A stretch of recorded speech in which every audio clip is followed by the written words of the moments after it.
You mean Africans also took part in selling their own African brothers to the white people? Yes, not only even Nigeria. Okay. Togo, Ghana, Ivory Coast, Cameroon, that's how they do it.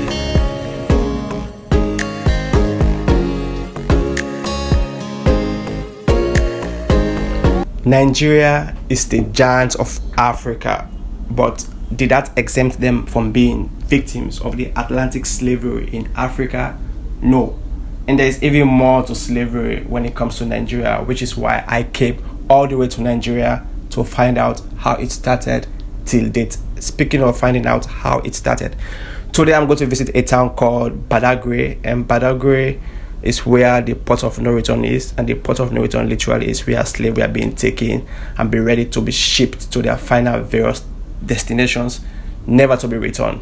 So without wasting time, come with me to Badagry as we're gonna explore the history of Nigeria and slavery in Nigeria. Yeah, let's go.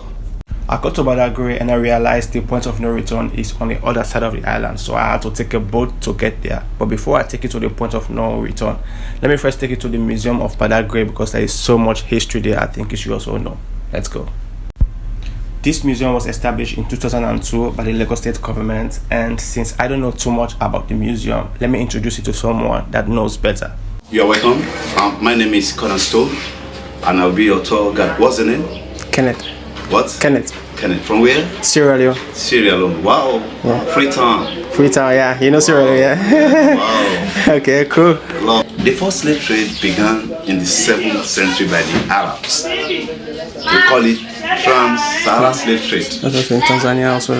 Now, Egypt, Tunisia, Morocco, Libya, actually were owned by the blacks. We call them the Kush, the Nubian, the Kamites. The Nubians, yeah. If you get to Egypt today, you realize that it was a white Arab region. What happened to the Aborigines, those that lived there then, the Kush and the Nubian? We call them the jihadists. They killed majority of the blacks with the head of their sword, and they gave us Islam. And the name of the first pharaoh, Menes, was a black man. Now, in the 14th to 15th century, the Portuguese came up with the Trans-Atlantic slave trade lasted for 400 years. You can see the difference, 17th century and 4th century. You can see the difference. That is worse. That's so-called transatlantic slave trade.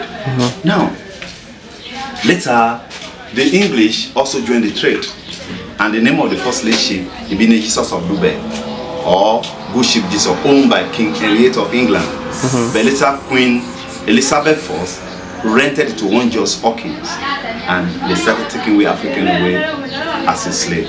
Now, the compound that you are today, you all know the compound as Brazilian Barracoon, because majority of African slaves taken from Africa were taken to different parts of the world. Some were taken to Europe. Chairman took them, what they call Georgia, South Carolina, Virginia, where they take the slave. But the slave taken for this compound were Yoruba origin. That's why they call the compound Brazilian Barracoon. And if you get to Brazil today, you see the traces of the Yorubas now in Brazil. Yeah. Now, Williams Abbas. Abbas was the first master that owns him as a slave, and Abbas was a black man, a slave trader, and Islamic scholar who resided in the Republic of Dahomey. The Dahomey Kingdom. Dahomey was changed to Benin in 1975. Maybe here in Cotonou, Ajashe. So Abbas later resold him to another man called Williams, a white man. The white man took him down to Brazil. He taught him how to read and write, which was illegal. Slaves must not go to school, but through William, this man speaks English, Dutch, Spanish, and Portuguese, and he could read. And later, I'm just going to show you his handwriting when we enter the cell. But one day, the second master, William, called him, "Come, let me set you free, but you work for me." And William gave him freedom. When he left Brazil, he first settled down in Lagos Island. From Lagos Colony, he came out to research where we are standing. When he came here, it was the Williams, the second master, that built this compound in the 1840s. In the 1895, he became the Serike Musulumi of Badagry. Serike is a title among the Muslims. Because slaves to bear their master's name, that's why he chose to bear the name of the first master, the second, and the title that is renamed the father let me disappear, because they have no name. They bear their master's name. Now, right at your back, these were some of the European products that were used in exchange for the slave when they they arrived Africa. Because when the European came, our forefathers, we have our own money, the currency that we use. And let me mention 4 types of money we use in the olden days in Africa. In the olden days, tobacco were used as money. There's what we call Yala salt. There one state, local government in Cross River called Yala. They use salt as money. Then there's what we call Manila. Manila used to come in several umbrellas, like a covering. Portuguese use Manila, forefathers use Manila. Then the last one is called cowrie shell. Yorubas here call it Oweyo. This is some of the money we spend. You can find this at the bottom of the Atlantic Ocean. It's a shell. So when the Europeans came, them say they don't want to do business with our father with this kind of money, that they would have prepared doing trade by barter. And trade by barter simply means exchange goods for good. European will give our father a ceramic bowl in exchange for 10 human beings as a slave. And we see 5 ancient ceramic bowl inside the museum. I'm going to show you later. Mirror and veil. She can say 2, I can say 3, you can say 4. We call it bargain pie. Depend how you could bargain and negotiate with European for business and mirror. When this man became the Seriki, when they want to turban him, that clothes where you Muslim to put a can, and when they want to turn Seriki, Brazil gave him at this, gave him the bread this as a gift, while the cat was given to the Europeans. Now, a bottle of whiskey, go for 10 human beings as a slave. We have a bottle of 1870 from Vienna, Austria, inside the museum. I'm going to show you. The European will give a father an umbrella, they collect 40 human beings as a slave. Now, the long cannon gun go for 100, the smaller one, 40 human beings. Then the then gun go for 40 slaves. Now, the question is this: we Africans or black man, what do we do with the guns and the cannon? We use it to fight at each other, so to get more slaves to sell to the European. We sold ourselves into slavery, and it's happening up till today. Now, let's see the tool and what we have in there. So Africans also involved in their own slavery. Yeah. Europeans come here to buy slaves. Out of the 40 human beings kept there, they will bring out one of the slaves, the way I'm standing. European will look into the eyes, check the identification of the slave, hit the slave in the stomach. What are they finding? They are examining if he or she is fit, because their aims and objectives, they were going to work. So they want a very healthy slave. This is why they will inspect them before any slave above 45, 50 or sick. They call them macrons. They don't want such a slave. They are useless. Wow. Now, this is a picture of the man that owned the compound. I told that they had education. We made a photograph of someone writing here. And this is him over here. This very umbrella that this slave boss was carrying on the head of him. And this chain I'm holding today, can you see that it's wearing out gradually? It's heavier than, and it should be one chain, but it's wearing out. And it's heavier than what we are seeing today. So they'll tie down the waist of the stubborn slave just to calm the slave down. So this dude is one of the stubborn slaves? Yeah, that's why they have to tie the heavy chain at the waist to calm it down. Now, we call this one covering yoke or ankle shackle. They use this to join 2 slaves together. Like now they put this at the ankle of the first slave, then the ankle of the second slave. Look at this pin hole there, they put their padlock. And for Christ's sake, this thing was made of metal. It should only put wounds around their ankles. Okay, because they were slaves, they still be wearing this on their legs. Now, this one here, we call it iron muzzle. Why do they have to cover the mouth of the slave? They don't want a means of communication. They believe that if they allow them to communicate, they can plan among themselves. Or if they allow them without covering their mouth, they go back and eat because they are fed only once in a day. And the main reason why they have to ration their food, they believe that if these black people were given too much of food, they have power to fight them. So they have to cover them up with this thing. But the one that is worse. Now, the next Muslim that we're seeing, I'll be showing an iron. We call it branding iron. They put inside the fire, they draw the upper leaves, they perforate. Another one, they put another hose here, they will not padlock on their mouth so that there will not be means of coming or well fed. Now, look at this second number 7. We call this iron drilling pit. They used to put this in the fire to write the name of the owner of the slave on the checks or at the back. We call it branding because slave kept here, we are owned by different owners. For identification, you just have to brand the slave with or then secondly, can you see the tip of the iron? You can see that it has a very sharp teeth there, like a screw. Now, there's some slaves, we call them fugitives. Who are the fugitive slaves? They are called runaway slaves. Every time you're trying to escape from the plantation, the master will say, okay, bring the guy. You know, our leg has a thumb, big thumb like this on the leg. So they put the iron rib in between the thumbs of the leg down here. They will drill it down.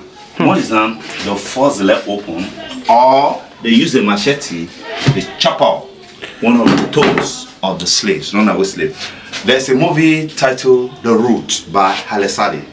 We call the guy named Kunta Kinte was his name, African name. They were not giving Toby. The guy said, I'm not Toby.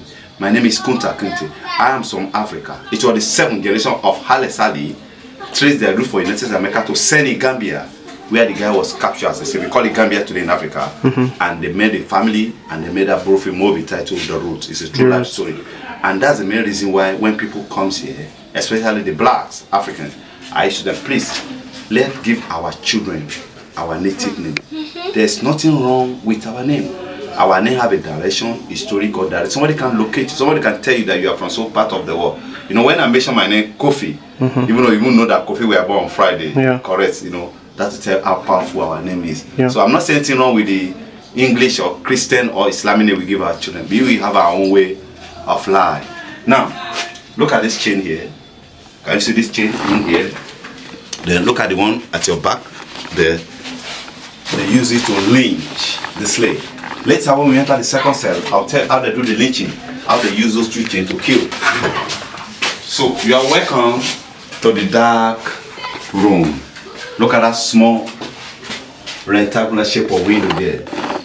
Imagine that's what we give 40 enslaved human beings in this room that is 9 by 9 in size, and they'll still close the door on them. 40 of them will be here for 3 to 4 months. Wow. Awaiting the slave ship.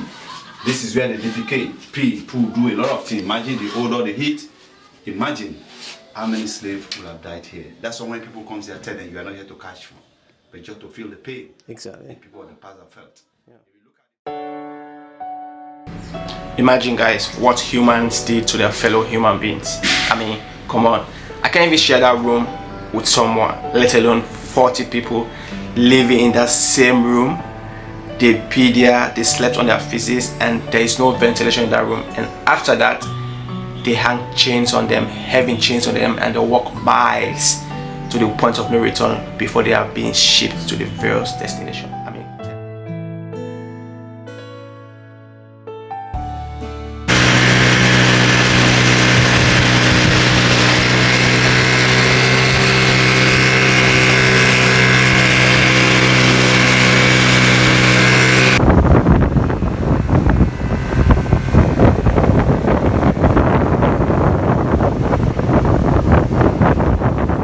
so we finally got at the point of no return, and we're able to start the tour. And we have here our tour guide. This is just the beginning of the journey. This is just the beginning of the journey, he said. Okay. Yeah. Do you have anything to say for now? We need to start from here. So this is the beginning of the journey. Okay. Down to the point of no return. Ah, okay. So when you look at the signboard, it's talking about Badagry slave route. This is the route of the journey to unknown destination. Ah, okay. So during the slave era, they normally assemble them here before they start moving them. Based on they use paddle boat, then not engine boat. Okay. So the paddle boat cannot move them at the same time.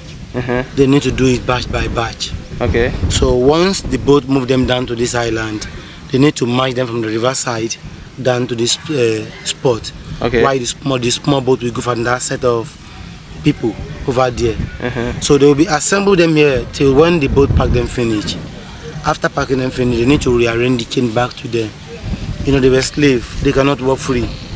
The chain must be on their body, so the chain must be back to their neck, hand, leg. They will also padlock their mouth.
I'm on my way to the point of no return. Yeah, hopefully I get to return, because the way the wars are really bad, I'm afraid. Imagine. Oh.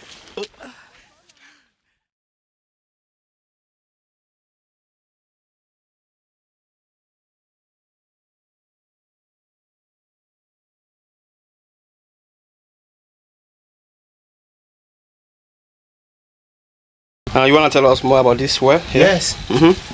So this is the second stopover called Spirit Attenuation Well. On the way coming down, going down to the point of no return, I said that they were still walking down to a non-destination. So when they got here, they will need to reassemble those slaves here.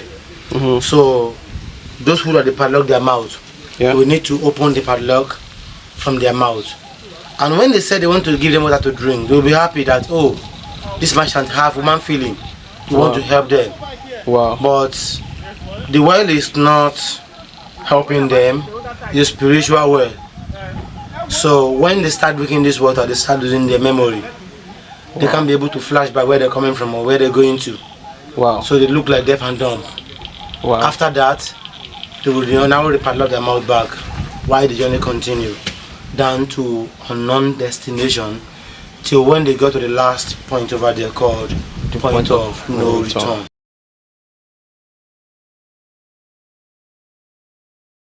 This is the main point of no return. These two pillars that you are seeing is going to represent the point of no return. So along the narrow way come through these two pillars. So crossing over, that means they cross the point of no return. At the back of the pillar now, they need to march them to the seashore, where they will now reassemble them like the first place where we started our journey from. Now the big ship need to be anchoring on the sea across the wave, and that small boat is here waiting for them. So the small boat will be taking them into the big one. After packing and finish, the big one will take up to where it's going to. Where are they going to? After crossing these 2 points of no return, the journey still continues down to unknown destination. You know, for the first time being on the ocean, they will just be thinking, where are we going to? But the merchants know where they're going to. So I am at the point of no return. We just got to the end of the tour, and getting here, looking and seeing how beautiful this place. I can imagine already how much revenue the government can generate from this place. I mean, look at beauty. Here is the beach. Look at this place. Look around.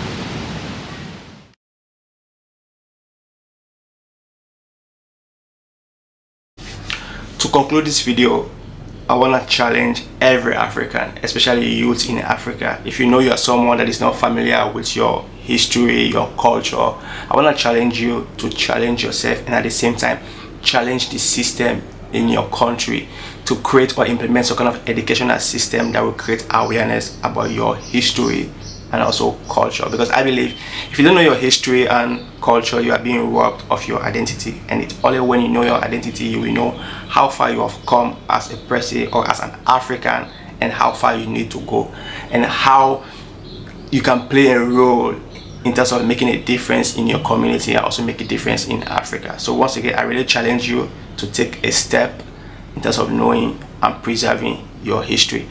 My name is Ken once again, and I'm a history and politics student currently traveling across Africa, researching on anti-colonizers and political challenges in Africa pre, during, and post-colonialism. If you like this video and would love to support, I will appreciate it. Subscribe to my channel and also share this video, as I'm going to be bringing you more content like